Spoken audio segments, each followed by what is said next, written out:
Yeah, Jesus loves me. All right.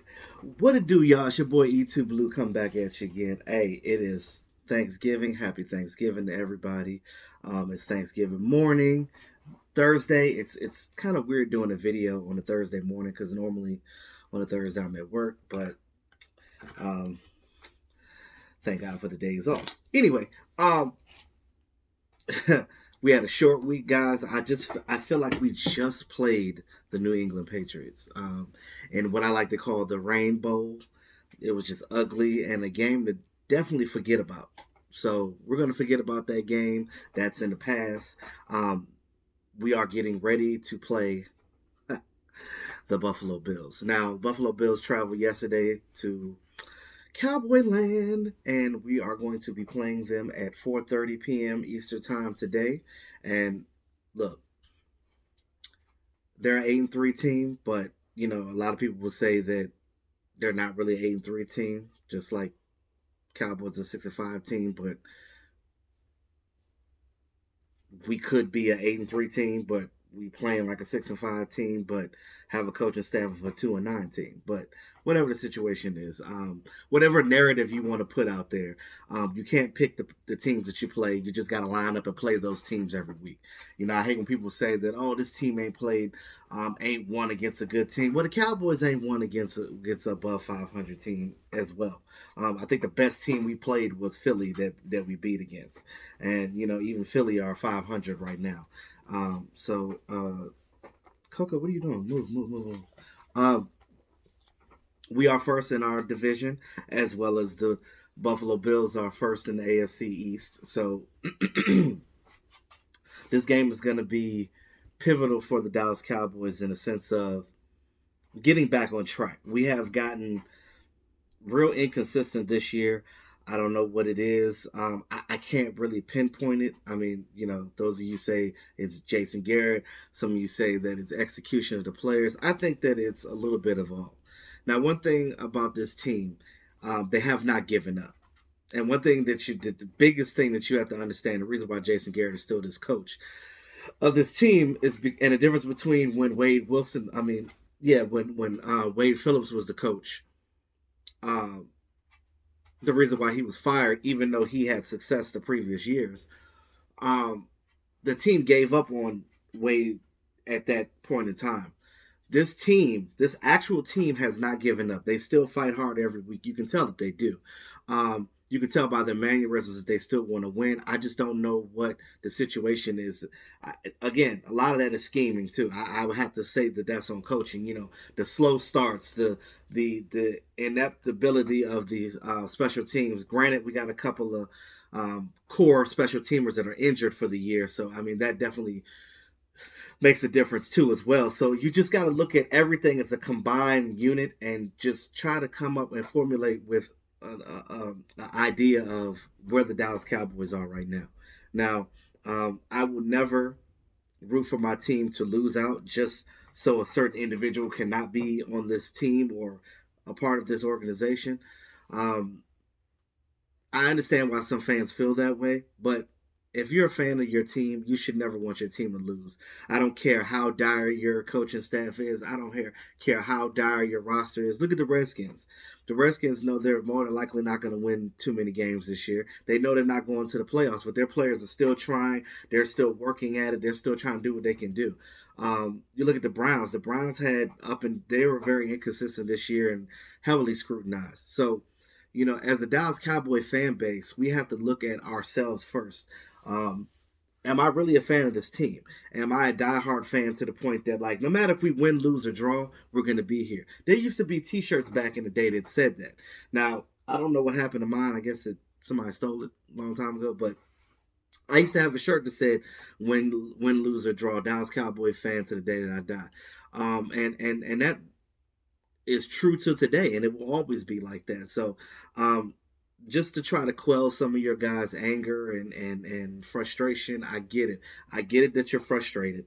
We all are, but at the moment, right now, The Cowboys still have a chance to win this division. They still have a chance to go to the playoffs. It's not over yet, guys. It's not over. Cowboys are 6-5. We have the Bills today. If we again, and I know I keep saying this over and over again, but it's the narrative every week. If they play sound, they do what they need to do, limit the mistakes and catch the ball, throw the ball well. I think that we're going to be good. Defense, tackling, huge. Get the stops. All that shoestring tackling and slipping guys out for extra yards, that can't happen this game. If you do those two small things, it could change a lot in this game. Now I know that the refs are probably going to be against you. They always are for whatever reason. I don't like to make excuses for that, but it just seems like it's hard to not think of that when you have erroneous calls. It's something different every week with the Cowboys and the refs. Not only are the fans saying this, but when you have um, talking heads talking about it, when you have staff writers from the individual team itself talking about the same thing, and you have other people that have nothing to do with the organization talking about it, you know that it has to be factual. It's not just some homer fan just saying it. Because I'm gonna tell you right now, I'm not a homer. If there's something negative about my team, I'm gonna say it. If they're sucking, I'm gonna say it. If they're doing well, I'm gonna say it. I call a duck a duck. If it walks like a duck, talk like a duck, it's a damn duck. That's what it is. So that's just how I am with that. So back to the stats. So today, 4:30 p.m. I know some of you are like, "Oh, I'm not gonna watch the game because I don't want to ruin my turkey day." But let me bring some bright spots to you guys. So right now, Dallas Cowboys offense. They're first in offense, of course. Sixth in defense, first in passing, and eighth in rushing. Now, I think that the rushing yards are going to be a little better this game. I know the Buffalo Bills are third in defense, but you can run on these guys, and I'm gonna talk about that when I talk about the keys. The keys are important, guys, because you got to drive the truck. You got to hop in your F-150 because that's sponsored by Dallas Cowboys. You got to hop in there. You got to hop in your Ford and you got to drive it off. I'm not really a Ford fan. I'm more of a Chevy Dodge guy, but it is what it is. Offensive. The Bills' offensive is 18th in the league. Their defense is third, like I said. They're 24th in passing, and they're fifth in rushing. Now, they got Devin Singletary, and Father Time, Frank Gore, is still in the league, guys, in his mid-30s. And this guy is, I'm going to talk about his stats in a second. But just the fact that he's still doing it, you look at, like, Marion Barber. Remember back when we had Marion Barber? I think he only played, like, 7 years. He didn't even make it to 30. I think he was like 29 when he retired. But it was just the way he ran. And I think Frank Gore is that bowling ball type of guy, like how Marion Barber was. But Frank Gore is on the latter half of his career. But you look at Devin Singletary; he's a slippery little running back. He's a guy they can utilize against us too as well. So as far as Josh Allen, he's actually, I think the third ranked quarterback in the league right now in rushing yards outside of Lamar Jackson. Think about that. Um, Dak Prescott for the year, 3,433 yards, 21 touchdowns, and 10 interceptions. Now, you look at the 10 interceptions, you say, okay, that's kind of high for Dak Prescott, and is higher from what he usually does. So again, when you're throwing more passes, you're susceptible to throwing more interceptions because you're taking more chances. It's that chicken and the egg syndrome. It's that you can't make an omelet without cracking a couple of eggs type of situation. That's where we at with that. So I'm not too worried about that. It's just that he's producing yards, and there's a reason why we're first in passing. You look at Brett Favre, Tony Romo. Tony Romo had 1,000,000 interceptions, but he took chances, but he still won games. You know what I mean? So, and speaking of Tony Romo, you look at a lot of the Thanksgiving games. You go back, and I was going back on like the NFL throwbacks, and I was looking at Tony Romo's old Thanksgiving games, and I was just like, it just I've always got love for Tony Romo. That was my quarterback, but now Dak Prescott is my quarterback. So I'm not really a fan of Troy Aikman because he's just a negative Nancy, and I just don't like his attitude. I don't know what it is with him, but I'm me personally, I'm just not a fan of Troy Aikman. But every other Dallas Cowboy quarterback that was a franchise quarterback for this team, I rock with. The throwback Don Meredith, the Captain America himself, Roger Staubach. Like we had greats. So guys, it's not bad. Be proud to be a Dallas Cowboy fan. That's all I'm saying.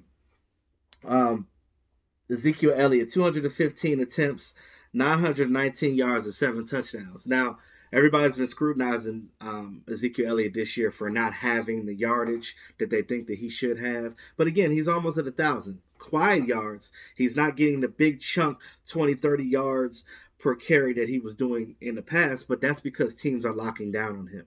So because of that, and I don't think that he's lost a step.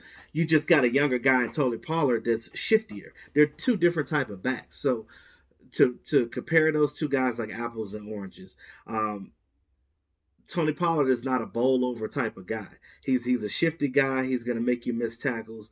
But Ezekiel Elliott is more of a bigger back that he's going to go in there. He's going to grind for yardage. What would be a 2-yard loss for Tony Pollard would be a 4-yard gain for Ezekiel Elliott because he's hard to take down. But Tony Pollard, you get him, you bounce him on the outside, you get him some screen plays. Tony Pollard is the type of guy that can get you those extra yards that that's what he has over Ezekiel Elliott. So they have different skill sets. So don't be alarmed because of these numbers. You just use the common sense way and just look at, okay, this is what the defense is doing. They know that Ezekiel Elliott is a bell cow, so they're going to try to stop this guy. They still respect Ezekiel Elliott because if they didn't respect Ezekiel Elliott, he wouldn't be. They wouldn't harp on the fact that we're going to stop the Dallas Cowboys running game. So, come on, guys, just think about that. Now, Amari Cooper, 56 receptions, 886 yards, and 7 touchdowns. Not much changed since last week because. And, everybody said, oh, well, Stephon Gilmore locked him down. Okay, he played very good defense. Stephon Gilmore is one of the best cornerbacks in the league. I give him that. But Cooper only had a couple of targets passed to him. And he would have had these catches had they counted. It wasn't like they didn't target him. They could have targeted him more, but they also didn't have him in the game all the time. So look at these factors. I keep hearing people say, oh, they locked down Cooper. Yeah, but he did it. He did when he was out there. They double teamed, they bracketed him. They did a lot of different things to try to stop Cooper, which is that what defenses do. You can't expect them not to do. That's what they do. But the fact of the matter that he didn't play his normal snaps, and at the same time, he was targeted a couple of times, but the balls that he caught didn't count. So there's that. You look at the Bills side of the fence. You got Josh Allen. He's 2,360 yards for the year, 15 touchdowns, and 8 interceptions. Now, I mentioned that he's third in the year in rushing. He will run the ball, and they do design runs for their quarterback, which is what I think Dallas Cowboys should do with Ezekiel Elliott. with Dak Prescott, but that's neither here nor there. That's what you got to watch out for with Allen. Frank Gore, Father Time, 137 attempts, he had 541 yards and 2 touchdowns. Now, they use him, like I said, he's their grinding guy. He's the guy that's going to get the grinding yardage. They use Devin Singletary like how we use Tony Pollard, a faster, younger, shiftier guy to get your offense down the field. John Brown, they got him from the Arizona Cardinals when they got Cole Beasley from us. So they both came that same offseason. So 58 receptions, 856 yards, and 5 touchdowns. So he accounts for about 30-something% of their receiving yards on offense. So you definitely want to make sure that you lock down John Brown. And of course, Cole Beasley is in the slot.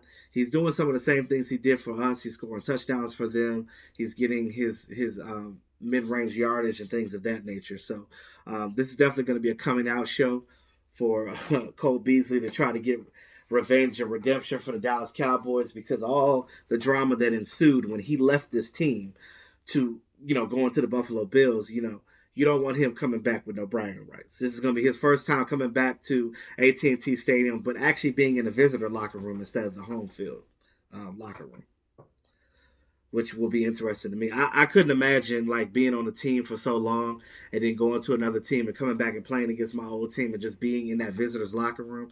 And I don't know, me personally, I would just I'm a little emotional type of guy, when it comes to stuff like that. because I value loyalty and things of that nature. That's just the way I am. So I just feel like, the team that gave me a chance being undrafted free agent, and to talk about that same team in a negative light is just in public, mind you. Like, you may feel some type of way about your team or your ex team, but to talk about it openly like that, like, I kind of lost a little respect for Cole Beasley for that. I mean, I still like him as a player. I missed his production, but again, we got Randall Cobb, and I think that Randall Cobb overall is a better player. So I think that we still got the better end of the stick, because we're not paying him $29 million or $24 million like he's getting from the Buffalo Bills. I just don't think that slot receiver position is worth it, considering the fact that you got Randall Cobb for $5 million for 1 year. Now, I think that they should resign Randall Cobb for another short contract. I like Randall Cobb. I like what he brings to the table. I think as we use him more, he's getting those yards after catch. So I'm loving what Randall Cobb brings to the table for us. I mean, he could have a lot more touchdowns, but 4 of his touchdowns were called back for penalties, which had nothing to do with him. So look at it from that aspect. I mean, you want to keep your team together. You want to keep it solid. And it starts with Dak Prescott, Amari Cooper. Those are the 2 guys that need to get paid. So Cowboys got to do something with that as well. But like I said, John Brown, he accounts for 34% of their receiving yards, so you got to lock that down. Tre'Davious White. Now, we talk about the Bills' defense. They have a very good defense. They have a stout defensive line. You look at their cornerbacks. Like I said, Trey White, he is their best corner. He is an LSU product, so no surprise there. No surprise there. He's 5'11". He has 4 interceptions this year. I think the Cowboys have 3-4 interceptions total, but he has them all himself. So just to put that in perspective. Now, he actually picked off Brady too, and the only reason why the Bills didn't beat the Patriots is because the Patriots defense scored, and the Patriots defense had Tom Brady. They had his back, so they made sure that they helped him win that game. So just like we almost beat the Patriots, they almost beat the Patriots as well. So you look at this matchup, it's going to be a pretty good matchup, but I think that overall the Cowboys should outdo this if they play the way that they need to. As far as on our team, players that are out, we only have really 2 players that are out. That's Leighton Vander Esch. She's still dealing with that neck stinger. There's no point in rushing him back, because you want to make sure that stinger is gone before you allow him to come back and play. Antoine Woods, he re-sprained his MCL, so he's out for this week. He tweeted himself that, hey guys, don't be sad, I'll be back soon. So that means that Malik Collins, he played well in backup duty coming into that game. He had a sack against Brady. So his play, Christian Covington's play, both of those guys on the interior of our defensive line is going to be key to stopping, clogging up that middle and making it hard and frustrate Josh Allen trying to get that ball downfield. So these guys got to step up and play. I think that this game you're going to see more of Michael Bennett because of the rotation and us not having Antoine Woods. Will Tristan Hill finally get a jersey? Will he be active this game? The world may never know. Tristan Hill, I don't know what to say about him. I just know that, again, he's still a rookie. He's still immature. He has a lot to learn. I'm not going to say it's way too early to say he's a bust because he hasn't had the opportunity to do anything yet. So we'll see what happens. I just don't understand why you get this guy if you, I don't know. You just should have got a safety. Whatever. I'm not even going to get into that. That's draft talk. But as you look at the keys of the game, Josh Allen, like I said, he is a guy that is they're going to have design runs for him. He will run that ball. If he gets out of that pocket, and the thing about the Dallas Cowboys, we have a very aggressive front. Teams use our aggressive front against us. When we rush the passer, we come out from the outsides. And a lot of times, if that middle doesn't stay firm and he is able to step up, he's able to step up and still get the ball off, or he's able to step up and run out and slide through the cracks to get to open space. Now, they're going to do a lot of design screen runs because, again, that is the Dallas Cowboys, weakness right now in defense. It seems like teams are killing us with the screen game. They're killing us with the read option. So why are we not doing this on our offense? Like, this is just simple stuff to me that we can do. We have so many weapons, and I had to keep saying it. We have the weapons in the toolbox, but they're just not being used. It's almost like they're collecting dust. Everybody talks about Tavon Austin. We shouldn't have got him. We shouldn't have got him. But I guarantee you, if you put him on another team, they'll know how to use him. It's not, he's a fast, shifty guy. Like I said, you're not going to run too many seam. Well, you could run a couple of seam routes on him, but you're not going to run a bunch of posts on him, especially because a lot of cornerbacks are probably taller than him. But you can put him in the game, not necessarily a jet sweep, but screenplays. Like when stuff breaks down, put Tavon Austin in. Just don't always put him in when you got Amari Cooper out. Because when you have Amari Cooper out of the game and we're running that offense and you see the Tavons in the game, they know this. The defense knows it's going to be a running play. They know. Let's not be predictable and just do something different. And it's like when they do something different and it starts to work, they stop doing it. I don't understand why this team just stops doing things that work. And we have an issue with not putting the gas to the pedal. Like even when we're up on a team, we allow them to come back because we're like, okay, we're up a touchdown or two. We could just take a play or two off. No, it doesn't work like that. You have to keep at it. And that's Jason Garrett needs to put fire under these players and tell them that, like, you got to keep it pushing. You got to keep it pushing. Like Bill Parcells says, you are what you are. I agree with that, but I don't think that the Cowboys are what they are when it comes to 6-5. I know for a fact that they can play better than that because I've seen better. I'm a firm believer of if I've seen you do it once, I believe that you can do it again. That's just how I feel. And with this team and what we have, and the fact that these players still want to play for this team, I got to give them the benefit of the doubt. We still have a good offensive line. I'm not going to say that it's the best in the league anymore because these guys are. It's crazy to say that they're getting older because these guys were very young when they got on the team. So it's almost like they've been there for a while, but they're not that old really. They just have a lot of ailments. So even with that, this offensive line still holds up. They're good in pass blocking and things of that nature. But again, we have to do the things that work. Jason Garrett, I think that he needs to allow Kellen Moore to be Kellen Moore. I know that Kellen Moore's calling the plays, but I really don't believe that what he's doing is exactly what he wants to do all the time. Because if that was the case, we would be doing more stuff with our fullback. We would be doing more stuff with Ezekiel Elliott and Tony Pollard at the same time. We would be doing more design runs for Dak Prescott because these are the things that he did at Boise State. If you go back and look at the things that Kellen Moore had and some of the things that they were running at Boise, we haven't been doing those in the last 5 weeks of the year. So again, you know that the elements were going to be bad in New England, but you still didn't run more. They could have done more of that because the run game was working. Ezekiel Elliott running with a hotel bath towel on because it's a monsoon out there was still getting yards. So I think this game, hopefully they get back on track.